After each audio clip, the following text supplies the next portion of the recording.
You've got to understand something about Aboriginal people before whitefellas came here. Sickness was rare.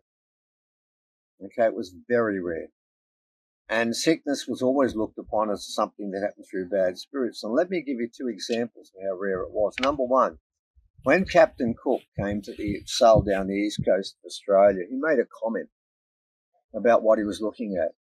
And he was stunned by the physique of the people he was looking at. Yes, they were naked, and of course Banks and others made a big issue of that. The fact they didn't wear clothes made them lesser a person according to them, which means when everyone has a shower, we all become lesser of people, don't we? Okay, but anyway, what he said was that they were not blighted by the inequality of condition as the Europeans were, where so many people were filthy and disease-ridden. He was stunned by how healthy they were and how well off they looked and how powerful they looked and how they had six-packs. You've got to remember, there's a beach in Sydney called Manly Beach. It was named by Cook when he looked at the blackfellas who were walking on the beach and said, my God, they look so powerful and strong and manly. We will call this Manly Beach. So this was something that was quite, to begin with, a fascinating story.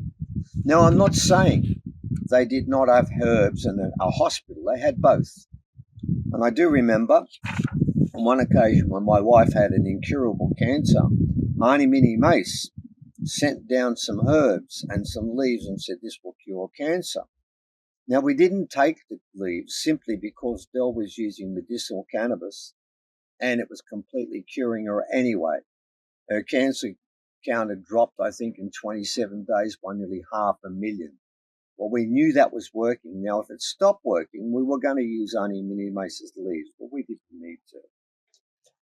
You've got to understand that the pharmaceutical company was the bush.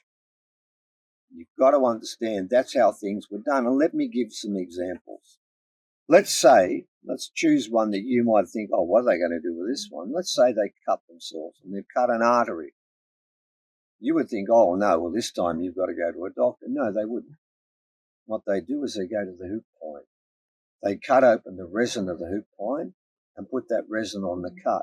And within virtually a couple of seconds, it seals and makes a complete scab over the top and stops the bleeding. It's a fantastic antiseptic. And a week or so later, you just pull that off. No scar, nothing, all done. Don't need to go to the hospital for that.